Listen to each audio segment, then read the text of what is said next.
안녕하세요. 제가 긴 인생을 산 건 아니지만 그래도 40이 넘었는데 요즘처럼 마음이 싱숭생숭하니 답답한 적이 있나 되돌아보게 되는 계절입니다.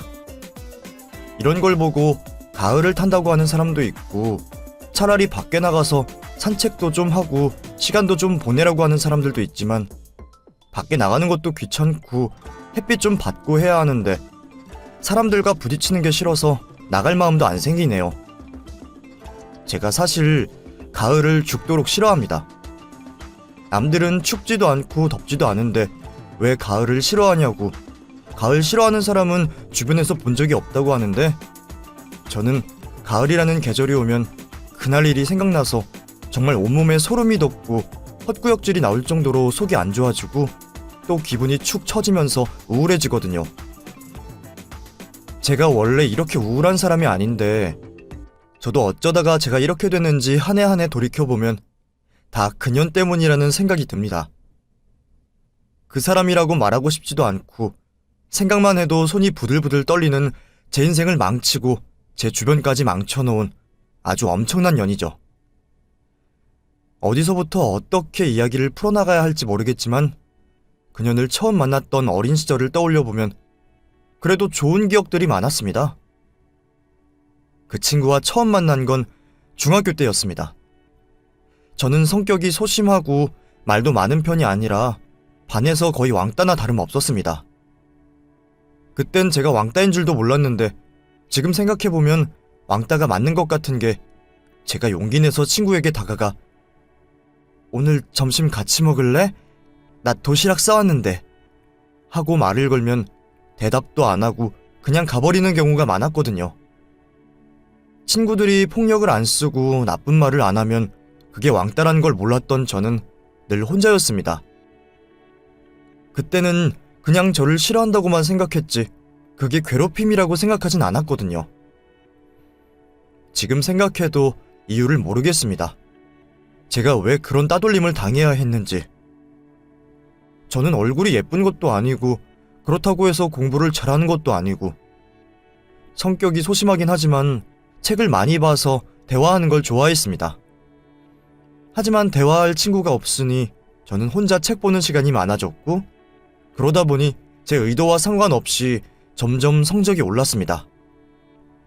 그런데 신기하게도 중하위쯤 하던 제가 성적이 상위권으로 오르니까 친구들이 제 곁에 하나둘씩 모여서 말을 걸기 시작하더라고요. 지영아, 이번 중간고사 시험범위 여기 맞아? 너가 잘 알잖아. 나도 좀 알려줘. 맞아. 너 혼자만 공부하려고 하지 말고 좀 알려줘. 지난 시간에 과학쌤이 시험범위 어디 나온대? 너 체크했어? 하면서 제게 묻기 시작한 것이 시작이었죠. 친구들이 제게 먼저 다가와서 말을 걸어주니 너무 좋았고 저도 기쁜 마음에 친구들에게 이것저것 알려줬습니다. 그렇게 제게 먼저 다가와준 친구가 바로 그년입니다. 김상미요.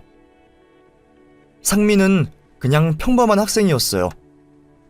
특별할 것도 잘날 것도 없는 그냥 정말 평범한 여중생이었죠. 제가 반에서 하위권에 있을 때는 눈에 들어오지 않다가 제가 성적이 올라가니 제게 관심이 생긴 것 같았고 그게 밉거나 싫진 않았습니다. 그렇게 상미와 점점 가까워졌고 중학교 3학년 처음으로 제게 친구라는 게 생겼습니다. 저는 너무 기분이 좋아서 상미를 저희 집에 초대하기도 하고 엄마에게 용돈을 받으면 전부 상미에게 썼습니다. 상미 역시 집이 가난했던 건 아닌지라 우리 둘 다 서로 용돈을 받으면 같이 떡볶이도 먹고 정말 가깝게 지냈습니다.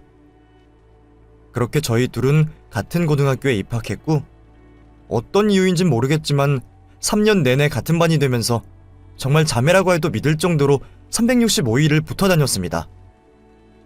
심지어 상미가 고등학교 때 남자친구가 생겼는데도 항상 저를 불러서 셋이서 데이트를 할 정도로 늘 빠짐없이 만났죠. 저는 나중에 대학교 들어가서 남자친구를 사귀었지만 상미는 정말 고등학교 다니는 내내 남자친구가 없었던 적이 없을 정도로 연애를 많이 했죠. 그러다 고3 입시 준비를 앞두고는 거의 저희 집에서 살다시피 하면서 같이 공부를 했어요. 성적도 엎치락 뒤치락하며 서로 경쟁하기도 했지만 그래도 제가 상미보다 잘할 때도 있었고 상미가 저보다 시험을 잘 볼 때도 있었죠. 결과적으론 고만고만한 성적이었습니다. 어차피 저희 둘 다 성적이 비슷했기에 저는 먼저 상미에게 우리 대학도 같이 지원할까? 너 무슨 과 가고 싶어? 라고 물었더니 상미가 한참을 망설이다가 나 대학 못 갈 것 같은데. 우리 집이 대학을 보내줄 수 있을 정도로 여유 있진 않아. 난 아무래도 취업해야 될 것 같아. 하면서 울먹이더라고요. 그 소리를 듣는데 제가 괜히 다 아쉽더라고요. 그때는 상미 그 기집애를 마치 제 친자매같이 생각했기 때문에 상미의 인생이 잘 되길 누구보다 바랬었어요. 그래서 대학을 안 가겠다는 상미를 설득하기 시작했어요. 무슨 소리야. 학비는 대출 받으면 되잖아. 그거 나중에 대학 졸업하고 네가 취업하고 나서 갚으면 돼. 그러니까 대학 같이 가자. 대학 가야 그래도 더 좋은 직장에 취직하고 나중에 돈도 더 많이 벌 수 있잖아. 요즘엔 사람들이 다 대학 어디 나왔는지 물어본다는데 취업하지 말고 같이 대학 가자. 라고 말했죠. 하지만 상미는 대답을 하지 않았습니다. 그렇게 원서 접수가 시작됐고 저는 상미 부모님을 찾아가서 아줌마, 상미 대학 보내주세요. 등록금 상미가 번대요. 알바도 하고 과외도 하고 이것저것 하면서 어떻게든 벌겠대요. 그러니까 합격하면 보내주세요. 입학금만 내주시면 그 다음부터 어떻게든 제가 설득해서 등록금 벌게 할게요. 지영아, 그게 아줌마도 그렇게 하고 싶은데 지금 우리 집 사정이 그게 안 돼. 한 명이라도 돈을 벌어야 되는 상황이라 빚까지 지면서 공부하고 대학 갈 처지가 아니야. 지금 당장 월세 내기도 빠듯해서 네 마음은 알겠지만 상미 앞에서 대학 얘기 그만했으면 좋겠구나. 아줌마도 정말 힘들게 설득한 거야. 라고 말씀하시더라고요. 알고 보니 상미 아버지가 회사에서 사직을 당했고 당장 먹고 살아야 하니 우선 막노동을 나가시는 상황이었습니다. 게다가 몰래 친구 보증을 서준 게 그만 잘못돼서 상미 아버지가 큰 빚을 떠안게 되었다고 하더라고요. 그러니 전업주부이던 아줌마도 식당에서 서빙을 하며 일을 하게 되었고 그럼에도 아저씨가 갚아야 할 돈을 메꿀 수가 없어서 온 가족이 정말 작정하고 돈을 벌어야 하는 상황이더라고요. 그렇게 상미는 결국 졸업을 하고 어쩔 수 없이 취업을 선택했고 저는 대학을 가게 됐습니다. 서로 가는 길이 달랐지만 저희 둘은 우정의 끈을 놓지 않았습니다. 종종 만날 때마다 돈을 버는 상미는 제게 맛있는 것도 사주고 대학 생활에 대해 물어봤습니다. 어때? 정말 잘생긴 남자들 많아? 미팅 같은 것도 많이 들어오고 그래? 고등학교 수업이랑은 완전 다르지? 하면서 이것저것 물어보곤 했습니다. 그럴 때면 저도 눈치가 보여서 다르긴 뭐가 달라. 똑같아. 그리고 별거 없어. 그냥 돈이나 까먹는 거지 뭐. 나도 너처럼 그냥 빨리 졸업이나 해서 돈이나 벌고 싶다. 이게 무슨 돈 낭비인가 싶어. 역시 사는 데는 돈이 최고야. 돈 없으니 공부고 나발이고 아무것도 안 돼. 라고 말을 했죠. 제 진심과는 다른 말이었습니다. 사실 제 대학 생활은 너무 즐거웠습니다. 미팅에 소개팅에 친구들과 매일 술을 마시고 그렇다고 해서 멍청한 머리는 아니라 조금만 공부해도 학점이 나쁘지 않게 나오고 제 맘대로 시간표를 짜고 학교에 가기 싫으면 안 가고 그에 따른 책임이 따르긴 했지만 그래도 너무 즐거운 대학 시절이었죠. 게다가 그때 당시 대학에서 처음으로 남자친구가 생겨서 한창 행복할 때였죠. 하지만 상미에게 미안하기도 하고 제가 잘난 척을 하는 것 같아서 차마 진심을 말하지 못하겠더라고요. 상미도 눈치가 없는 애는 아닌지라 제가 거짓말했다는 사실을 알아버린 것 같았고 그 뒤로 자연스럽게 저희 둘은 점점 멀어졌습니다. 게다가 대학 생활이 재밌는 것도 입학하고 신입생일 때나 하는 소리지, 취업난 때문에 나중에 좋은 회사 취직하려면 2학년 때부터는 정신 차리고 공부를 해야 했어요. 그동안 밑바닥을 찍었던 학점도 다시 끌어올리고 또 토익이며 취업에 도움이 될 만한 자격증 공부까지, 정말 고3 때처럼 공부하느라 정신이 없었죠. 그러니 저는 상미를 예전부터 신경 쓸 시간이 없었습니다. 게다가 제가 학과 공부랑 대학 생활로 인해 더 바빠지게 되면서 휴일에는 주로 가족들이랑 보내는 시간이 더 많아지더라고요. 아무리 상미가 좋아도 저한테는 친구보다는 가족이 훨씬 중요했기에 만나자는 상미의 연락을 여러 번 거절했죠. 넉넉한 집안은 아니었지만 저희 가족은 늘 화목했던지라 제게 든든한 휴식처였어요. 엄마, 아빠, 그리고 저보다 3살 어린 남동생이 있는데 저희 가족 모두의 목표가 배움에는 끝이 없다는 생각으로 열심히 공부를 해서 좋은 곳에, 돈을 많이 버는 곳에 제가 취업을 하는 게 목표였죠. 아무래도 제가 장녀이기도 하고 집안의 가장 역할을 해야 하다 보니 부담감도 컸고 친구들을 신경 쓰면서 지낼 여력이 없었습니다.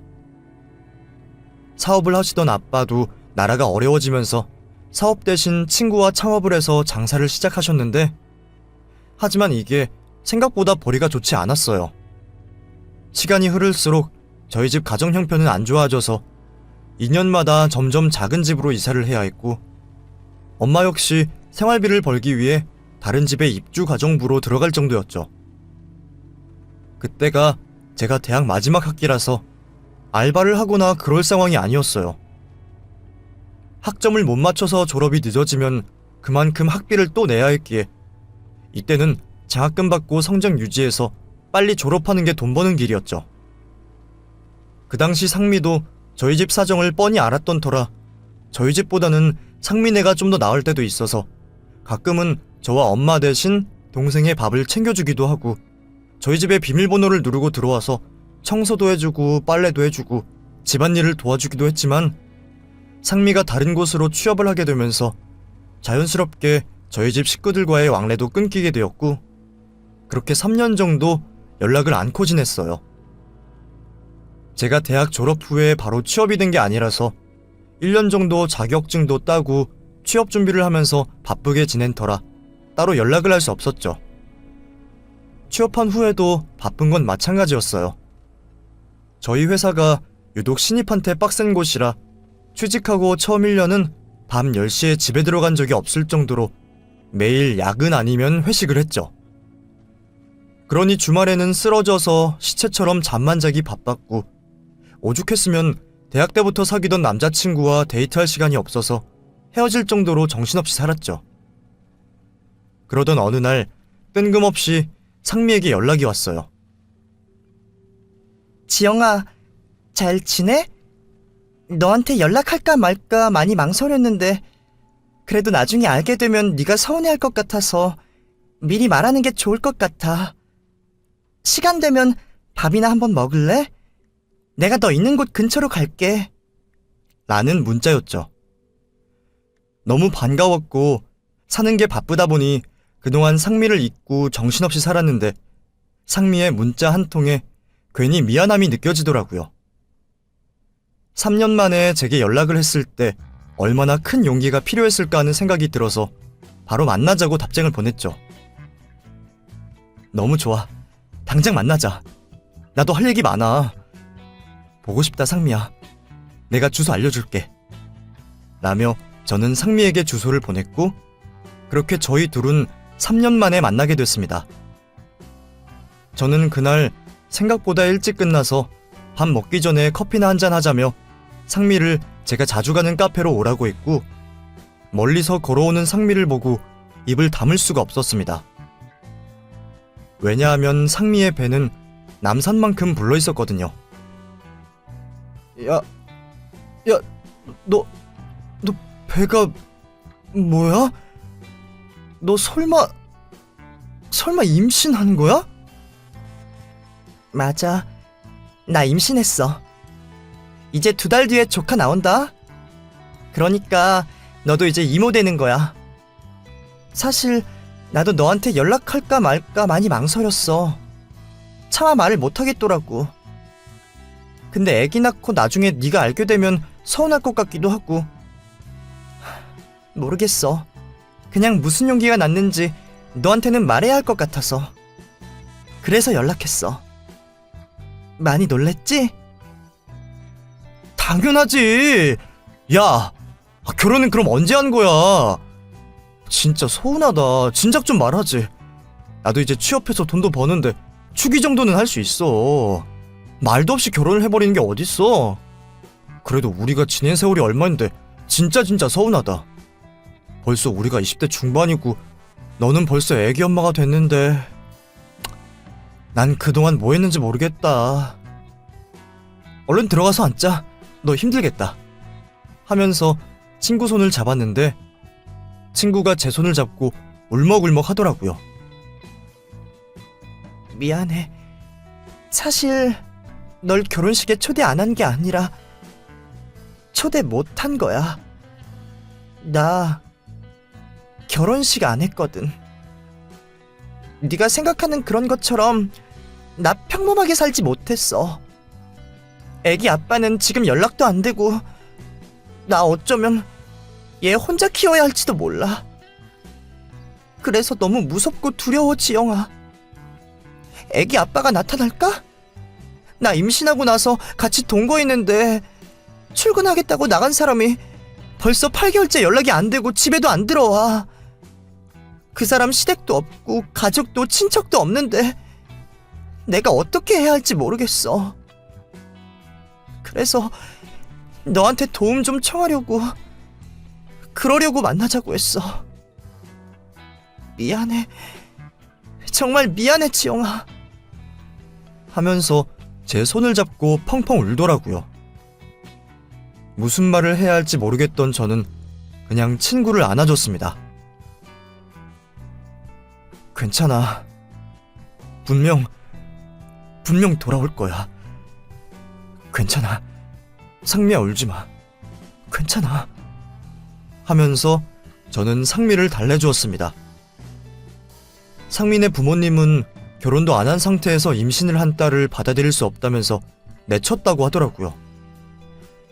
그러니 마음 기댈 곳 하나 없던 상민은 마지막으로 제게 연락을 하고 찾아왔던 거였어요.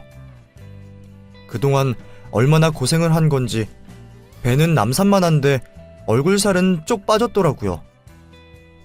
그런 친구를 차마 그대로 두고 집에 올 수 없어 저희 집으로 데리고 갔습니다. 오랜만에 만난 상미를 보며 엄마와 아빠는 반갑게 상미를 맞이해 주셨어요. 아이고, 상미가 애기 엄마가 됐네. 너무너무 축하한다. 하면서 먹을 걸 잔뜩 챙겨주셨고 제 동생 역시 수줍었지만 내심 반가운 티를 내더라고요. 그렇게 저희 집에서 저녁을 먹고 반찬까지 싸가지고 나왔습니다. 친구는 제 옆자리에 타서는 여전히 너희 집은 참 화목하다.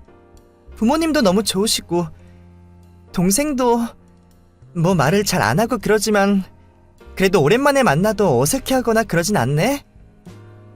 많이 건강해 보이더라. 정말 부럽다. 나도 너네 집처럼 화목한 집에 살고 싶어. 그럼 우리 아이도 나도 얼마나 행복할까? 하면서 눈물을 훔치더라고요. 사실 상민의 집은 형편은 저희랑 비슷할지 몰라도 화목하진 않았거든요. 학교 다닐 때 종종 얼굴이 부어서 올 때도 있고 제가 추궁하면 욕실에서 샤워하다가 넘어졌다고 말은 하는데 제가 바보도 아니고 대충 집안 분위기를 알겠더라고요. 게다가 저랑은 달리 자기 집에 들어가는 걸 유달리 싫어해서 늘 제게 자고 가도 되냐고 물어볼 정도였는데 그러니 현재 부모님한테 도움을 청하지 못하는 상황이 이해가 갔어요. 저는 풀이 죽어있는 상미에게 기운 내라며 용기를 북돋아 주었죠. 야, 무슨 소리야. 너도 할 수 있어. 그런 애비랑 살 바에는 차라리 아빠라는 존재가 없는 게 애한테는 더 나을 수도 있어. 솔직히 막말로 가정폭력하고 맨날 술 먹고 이런 사람보다야 없는 게 낫지 않아? 오히려 그런 게 애한테도 더 안 좋아. 그러니까 너 그런 생각하지 마. 너도 충분히 혼자 잘 키울 수 있어. 요즘이 어떤 세상인데 애 아빠 없이 애 키우는 걸 걱정해. 돈이 없어서 그래? 걱정하지 마. 내가 무조건 도와줄게. 우리가 단순히 친구 사이냐? 나는 너 내 친자매로 생각했어. 그러니 네 아이면 내 조카이기도 해. 물심양면 내가 다 바쳐서라도 나한테 생긴 첫 조카를 어떻게든 떠받을 테니까 걱정하지 마셔. 하면서 농담처럼 제 마음을 표현했습니다. 그 순간만큼은 정말 진심이었습니다. 저도 애 아빠 없이 애를 혼자 키워야 하는 친구가 너무 안쓰러웠고, 주변에 이혼 가정에서 몇몇 잘한 친구들이 있긴 했지만 다 밝고 착하게 자라서 취업도 잘하고 일도 잘하고 돈도 잘 버는 친구들도 많았거든요. 그러니 다른 사람도 아니고 악바리 상미라면 애 하나 키우는 것쯤이야 절대 문제 없을 거라 생각했죠. 그때는 뭔 정의감이 그렇게 불타올랐는지 제 개인 시간 사비 다 바쳐서 상미 출산을 도와주었죠. 그냥 뭐랄까, 상미를 정말 내 가족이라고 생각했기에 힘들어하는 그 친구를 면할 수 없었어요. 그래서 병원도 같이 가주었고 출산할 때도 제가 옆에 있어주었어요. 하지만 보기보다 사람들의 시선이 많이 두렵고 힘들었습니다. 상미가 혼자 출산을 하러 갔을 때 아이 아빠가 없어서 제가 대신 보호자로 갔었는데 간호사들이 수군거리면서 저를 쳐다보더라고요. 저도 화가 나서 애 아빠가 죽었어요. 됐어요? 대체 이 병은 왜 이래? 애 아빠 없이 애 낳는 게 그렇게 잘못된 일입니까? 산모는 출산하러 갔는데 간호사들끼리 그렇게 뒷말하고 그래도 되는 거예요? 여기 원장이 누구야? 간호사 교육을 이따위로 할 거야?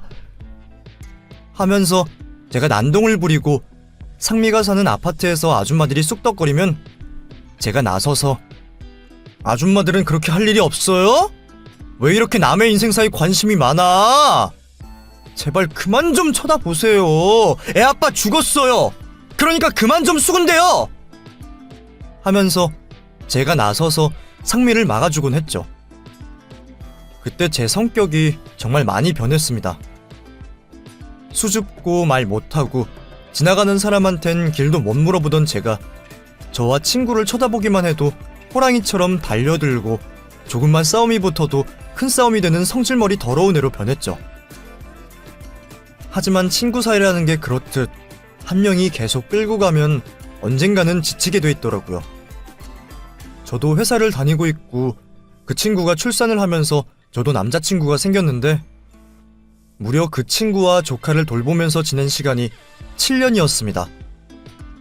그 사이 저도 남자친구가 2번이나 바뀌었고 이제는 결혼도 생각해야 할 나이다 보니 언제까지 친구만 따라다니면서 뒷바라지를 할 수가 없더라고요. 제가 정말 어디까지 했냐면 친구 아들 어린이집 등하원도 도와주고 회사 반차까지 내면서 애랑 같이 놀이동산도 가주고, 친구는 혼자 벌어야 하기 때문에 아들과 같이 시간을 보낼 수 없고 친정 부모님도 너무 멀리 계시는데 아버지가 건강이 안 좋으시다 보니 어머님 역시 서울로 오기는 힘든 상황이셨습니다. 거기다가 애를 낳고 나서도 미혼모라는 상미를 여전히 안 좋은 시선으로 바라보셔서 아이를 봐주기는커녕 출산이나 육아를 하는 동안 한 푼도 보내주지 않으시더라고요. 자기 가족한테 저런 취급을 받고 버림받는 상미의 모습이 너무 안쓰러워서 저도 마음을 다해 상미와 아들 준혁이에게 잘해주려고 정말 많이 노력했지만 제 코가 석자일 땐 어쩔 수가 없더라고요. 제가 아들에게 좀 소홀해지자 하루는 상미와 함께 밥을 먹는데 지영아, 미안한데 내가 이런 말 하는 거 염치 없다는 거 아는데 너 요즘 많이 바쁘지? 예전처럼 준혁이를 많이 못 봐주는 것 같아서.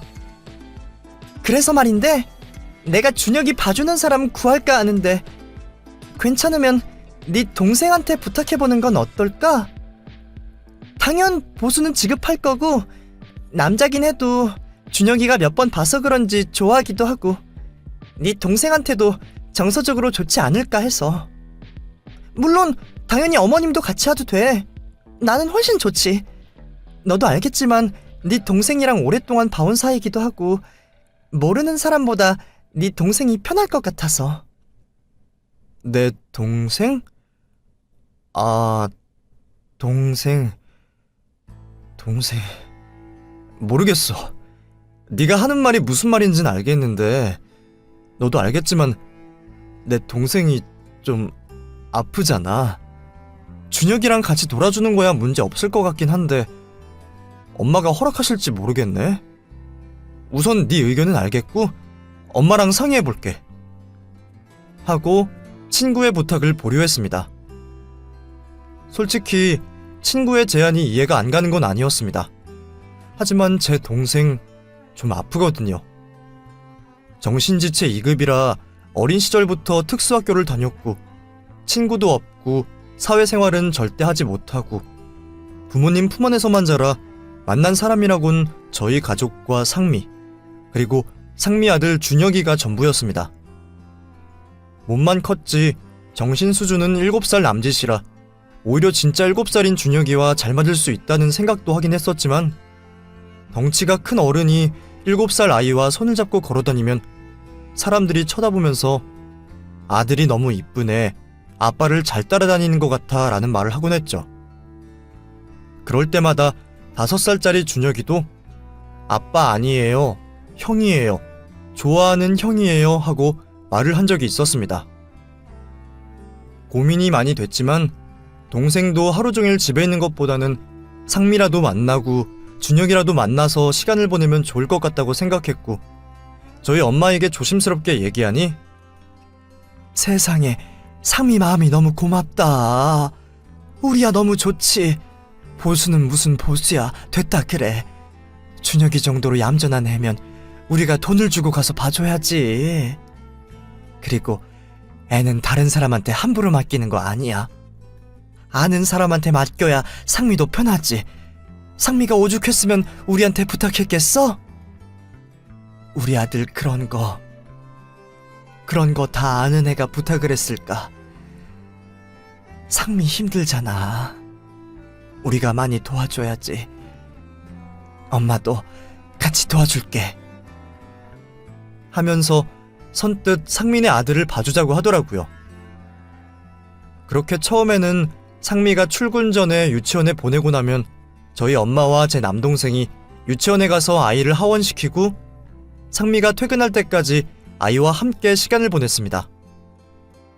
처음엔 저도 좀 꺼림칙했는데 막상 동생이 집에 와서 준혁이 얘기도 많이 하고 표정이 많이 밝아진 걸 보니 그래도 외출을 하고 밖에 나가서 사람들도 만나고 아이와 함께 보내는 게 훨씬 더 좋다는 사실을 알게 됐고 처음엔 걱정이었던 저도 긍정적으로 바뀌게 되더라고요. 제 친구 상미에게 아들이 세상 최고의 보물이듯 제게는 아픈 손가락인 제 남동생은 정말 그 무엇과도 바꿀 수 없는 소중한 보물이거든요. 솔직히 저도 어린 시절에는 동생이 많이 부끄러웠습니다. 또래에 비해 말도 잘 못하고 걸음걸이도 좀 이상하고 매일 멍하게 있는 동생이 좀 이해가 안 갈 때도 많았죠. 저희 집에는 저런 사람이 없는데, 아픈 사람이 없는데 왜 대체 내 동생만 이런 건지. 화가 날 때면 참 나쁜 애처럼 아무것도 모르는 동생에게 화풀이도 하고 몇 번 때리기도 했지만 그럴 때마다 동생은 소리도 지르지 않고 그저 웃으면서 저를 대했습니다. 동생에게 마음을 열게 된 것도 20살이 넘어서였던 것 같습니다. 평생 동안 뒷바라지를 하던 부모님이 한순간에 폭삭 늙어버린 모습을 보면서 이러면 안 되겠구나, 나라도 부모님을 도와야겠구나 라는 생각으로 알바를 시작했고 친구들과 너무 놀고 싶었지만 최대한 놀면서도 어떻게든 돈을 벌어야 했기에 간간히 알바를 하며 도와드렸어요. 제가 동생에게 마음을 열고 잘해주면 잘해줄수록 동생은 제게 점점 다가왔습니다. 처음엔 제가 무섭다고 저만 보면 그냥 가만히 앉아 웃고만 있던 애가 어느 순간 제가 집에 오면 먼저 나와서 누나 하면서 저를 반겨주기도 하고 식욕이 엄청 많은 동생이었는데 제게 과제를 나눠주기도 했죠. 일상생활은 가능했지만 무언가를 선택할 때 판단을 제대로 하지 못하고 꼭 부모님의 도움이나 제 도움이 필요했던 터라 정말 어린아이 돌보듯 동생을 지속적으로 돌봤습니다. 하지만 상미 아들인 준혁이를 만나고 나서 제 동생도 많이 변했습니다. 처음에는 엄마가 같이 가서 아이를 돌봐줬는데 1년 정도 준혁이와 제 동생이 같이 시간을 보내다 보니 엄마가 없어도 둘이 잘 놀고 상미가 쉬는 날에는 셋이 같이 놀이공원도 가고 상미 역시 제 동생을 정말 친동생처럼 대해줬죠. 하루는 상미가 저를 집으로 초대해서 남동생을 데리러 갈 겸 상민의 집에 갔는데 밥을 먹으면서 동생이 제게 너무 행복해, 너무 행복하다 하고 웃더라고요. 그 모습을 보고는 왈칵 눈물을 쏟은 적도 있었습니다. 그렇게 3년 정도 시간이 흐르고 정말 저희 모두가 가족처럼 지냈습니다. 그러는 새에 아버지가 친구랑 창업한 사업이 대박이 나서 점점 우리 집 형편이 좋아졌어요. 게다가 저 역시도 회사에서 승승장구해서 승진도 하고 월급도 오르고 정말 행복했죠. 또 그때 당시 결혼을 약속한 남자친구가 있었는데 남자친구 집안도 알아주는 재력가라 이제 돈 걱정은 전혀 없었죠. 제가 20살 초반에 대학 친구랑 장난삼아 점을 본 적이 있는데 그때 점쟁이가 저보고 30대 중반 넘어서 재물운이 한 번에 팡 터진다고 말했었거든요. 그 말이 사실인 듯 여기저기서 돈이 넘쳐나니 행복에 겨웠죠. 당연히 상미도 저희에게 가족과도 같은 존재였기에 물심양면으로 많이 도와주었어요. 무엇보다 제 남동생이 준혁이랑 함께 있으면서 성격이 밝아진 것 같아 저 역시도 상미에게 고마움을 느끼고 잘 지내고 있었죠. 그러던 어느 날 하루는 상미가 저를 밖에서 따로 만나자고 하더라고요. 지영아, 너한테 할 말이 있는데 나 좋은 사람이 생겼어. 결혼하고 싶어. 근데 결혼식은 그냥 약소하게 하려고. 나는 가족도 없고 그 사람도 가족도 없어서 그냥 조용하게 하려고 해. 근데 너는 와줬으면 좋겠어. 다른 사람은 아무도 초대 안 할 거야. 그러니까 너만 와. 라면서 제게 청첩장을 내밀더라고요. 너무 놀랬고 너무 갑작스러웠지만 누구보다 기뻤습니다. 솔직히 그동안 나한테 남자친구의 존재에 대해 한마디도 안 했다는 게 섭섭하긴 했지만 원래 상미가 어렸을 때부터 저 모르게 남자친구 사귀고 그런 적이 많아서 이때까지만 해도 대수롭지 않게 생각했어요. 그리고 아이가 있는 미혼모와 결혼을 하겠다는 사람이 정말 흔치 않잖아요. 그래서 어떤 남자인진 몰라도 솔직히 대단하다고 생각했고 연애라는 건 생각지도 못했는데 전쟁통에도 아기가 태어난다는 옛말이 번뜩 생각나더라고요. 그 당시 저도 조만간 결혼할 예정이라서 홀로 남게 된 상미에게 조금 안쓰러운 느낌이 들었는데 이런 반가운 소식을 듣게 되니 내일처럼 기뻐해 주었죠. 너무 잘 됐어. 진짜 축하한다. 근데 기집애 치사하게 나한테 그동안 말도 안 했냐? 무튼 그 사람 좋은 사람인 건 맞지? 내가 안 만나봐도 되는 거지? 어머머, 진짜 웬일이야. 너무너무 축하해. 그나저나 네가 결혼하고 나면 내 동생은 어떡하냐? 준혁이 자주 못 봐서 서운해할 텐데. 그래도 가끔 만나서 얼굴 보여줄 거지? 우리 가족들도 네 결혼 소식 들으면 정말 기뻐하겠다. 너무 축하해. 근데 지영아, 가족들에겐 말하지 말아줘. 솔직히 부끄럽기도 하고 그냥 정말 조용히 하는 거라 너만 왔으면 좋겠어. 나중에 자리 좀 잡고 상황 좋아지면 내가 그때 너네 부모님한테 따로 말씀드릴게. 하면서 자꾸만 비밀로 해달라고 하더라고요. 뭔가 석연찮은 구석이 있었지만 친구가 원치 않으니 저는 결혼식 날까지 아무 말도 하지 않았고 결혼식 당일 저만 초대를 받았다는 말을 기억하며 알려준 주소로 찾아갔습니다. 그 예식장은 시골의 작은 예식장이었고 겉으로 봐도 정말 초라한 곳이었죠. 사람도 별로 없고 주변에 상가 하나 없는 정말 초라하게 짝이 없는 곳이었습니다.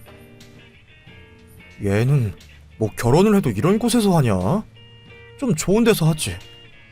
아휴, 진짜 돈 필요하면 나한테 말 좀 하지. 라면서 궁시렁대며 식장 안으로 들어갔는데 로비에도 몇몇 사람만 돌아다닐 뿐 정말 조용하더라고요. 신부 김상미 그리고 신랑 김민수라고 쓰여진 팻말만 쓰여있을 뿐 사람이 없는 조용한 예식장으로 들어가서 자리를 잡았고 20명도 안 되는 하객들 사이에 자리를 잡고 앉았습니다.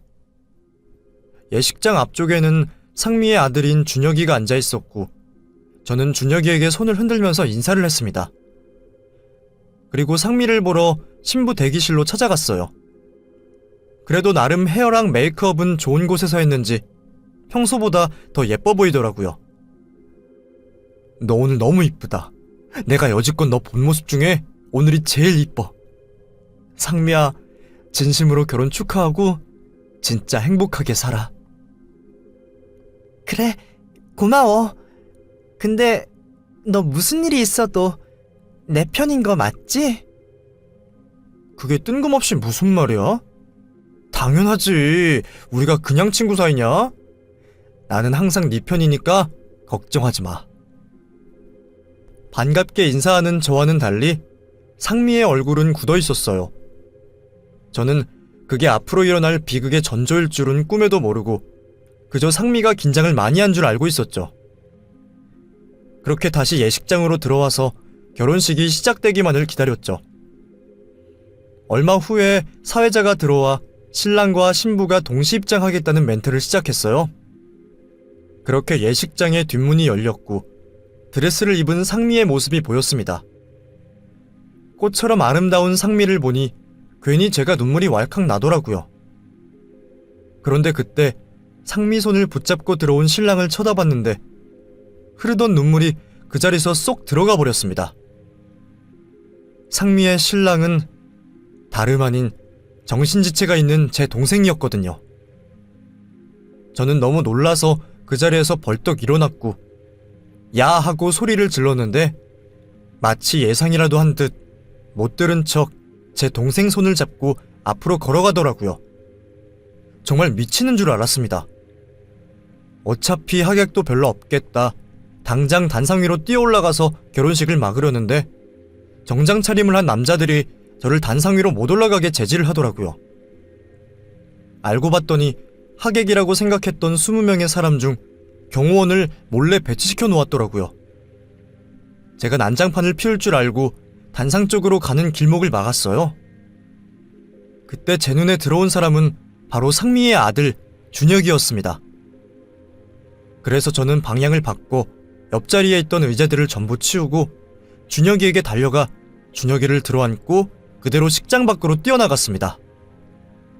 준혁이는 엄마 엄마 하면서 소리를 지르기 시작했고 상미는 그런 제 모습을 보고 당황했는지 드레스를 붙잡고 저를 따라 뛰어오더라고요. 야, 미쳤어? 당장 우리 준혁이 안 내려놔? 너 이거 납치야! 하면서 제게 욕을 하며 따라오는데 저는 앞만 보고 달렸습니다.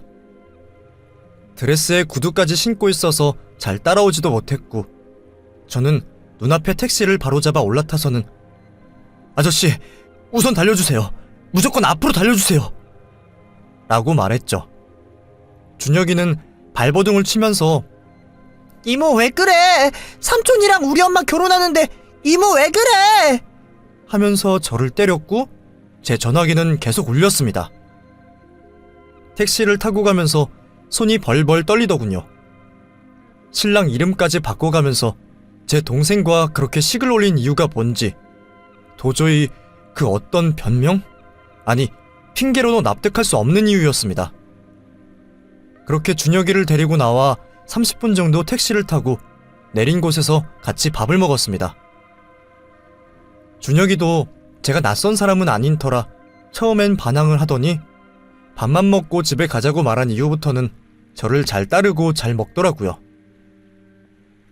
솔직히 상미가 저를 납치범으로 경찰에 신고를 할까봐 내심 걱정도 되었지만 그 상황에서 상미에게 타격을 입힐 만한 게 이것밖에 없었기에 버티고 있었죠. 다행히 준혁이가 좋아하는 돈가스랑 아이스크림까지 사주니 조용히 있더라고요. 그래서 곰곰이 생각해봤어요. 왜 상미가 이런 짓을 저질렀는지. 왜냐하면 아무리 생각해도 상미가 제 남동생을 이성적으로 좋아해서 결혼한 건 아니라고 확신했거든요. 제가 상미의 남자 취향을 아는데 제 남동생이랑은 거리가 멀었어요. 아직도 기억나는데 고등학교 때 반 친구들끼리 서로 이상형 말하면 보통 키 크고 잘생긴 꽃미남 같은 스타일이 주로 뽑히는데 상미는 전혀 달랐어요. 까무잡잡한 태닝한 피부, 근육질 몸매, 턱수염. 한마디로 완전 수컷 냄새가 물씬 풍기는 마초적인 남자가 이상형이라고 했죠. 근데 우리 동생은 피부도 하얗고 살도 쪄서 통통한 몸매고 제가 봐도 전혀 남성미라고는 찾아볼 수 없는데 그런 애랑 결혼을 하겠다고 하니까 그 어두운 속내가 비춰지더라고요. 그렇게 저녁이 됐을 무렵 친구 상미에게 장문의 문자 한 통이 왔습니다. 지영아, 우리 아들 데리고 대체 어디에 가 있는 거야? 너 많이 놀랬을 거 알아. 근데 우리 만나서 얘기하자. 내가 잘못했어. 그러니까 제발 우리 집으로 와줘. 내가 다 설명할게. 올 때까지 안 자고 기다릴 테니까 제발 집으로 와줘. 라는 문자였죠. 저는 그 문자를 받고 다시 식장으로 가서 제 차를 끌고 상민의 집으로 갔습니다. 제가 상민의 집 비밀번호를 알고 있어서 문을 열고 들어갔더니 도착하자마자 제 뺨을 세게 치면서 넌 미친년이야. 아무리 그래도 그렇지 애를 납치해? 네가 지금 제정신이야? 라며 화를 내더군요. 저도 참을 수가 없어서 똑같이 뺨을 내리쳤고 진짜 미친 건 너지. 적어도 가족은 건드리지 말아야지. 다른 사람도 아니고 내 동생은 건드리지 말았어야지. 사리 판단도 못하는 애를 다른 것도 아니고 결혼식으로. 진짜 단단히 미친 건 너야. 설마 혼인신고도 했니? 그런 거야? 네가 제정신이면 그런 짓까진 안 했겠지. 도대체 왜 이러는 건데? 다른 사람도 아니고 우리 가족한테, 내 동생한테 왜 이러는 거야? 하고 소리쳤더니 아들을 품에 안은 상미가 갑자기 자리에 주저앉더니 우리 애한테 아빠를 만들어주고 싶었어. 혼인신고까지 할 생각은 없었어. 준혁이가 바래서 그랬던 거야. 준혁이도 네 동생 너무 좋아하고 나만 포기하면 우리 아들한테 아빠가 생기는 거니까. 그래서 그랬어. 네가 좀 이해해주면 안 돼? 지영아, 우리 준혁이 너무 불쌍하잖아. 아빠 없이 애 키우는 거 보통 일 아니야. 제대로 된 아빠 역할은 바라지도 않아. 그냥 껍데기라도 좋으니까 아빠가 있다는 걸 다른 사람들한테 보여주고 싶어. 네 동생 그 정도는 판단할 수 있잖아. 내가 물어보니까 자기는 상관없대. 그냥 좋대. 근데 왜 네가 난리야? 얘도 성인이야. 바보 천치도 아니고 자기가 좋다잖아.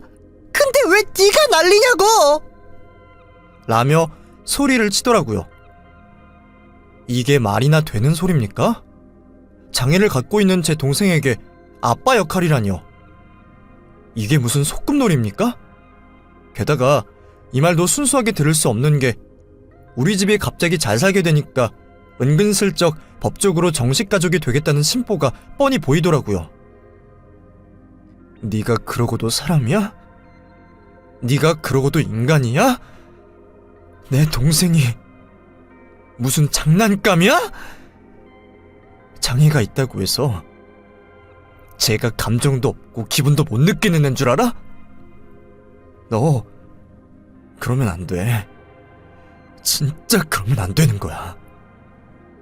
어떻게 우리 가족을 감쪽같이 속이고 네 맘대로 결혼식을 올리려고 해? 보여주기식인 거야? 이렇게 몰래 숨어서 결혼할 거면 대체 나는 왜 초대했어? 나는 왜 불렀냐고! 나는 만만하다는 거야? 너 솔직히 말해. 혹시 우리 집 형편이 좋아져서 숟가락 얹으려고 그런 거야? 돈 때문에 그런 거 아니야. 그리고 결혼하는데 가족이 한 명은 와야 되지 않겠어? 누군가는 보호자가 있어야 할 거 아니야. 근데 너네 부모님한테 말씀드리면 오시겠어? 그러니까 너라도 불러야지. 내가 이렇게 설명해도 이해 못하겠어? 하면서 말도 안 되는 소리를 짓거리더라고요. 너 지금 제정신 아니야? 너 지금 미쳤어. 내가 경찰에 고발할 거고 전국에 다 알릴 거야. 네가 어떻게 나한테 이럴 수가 있어?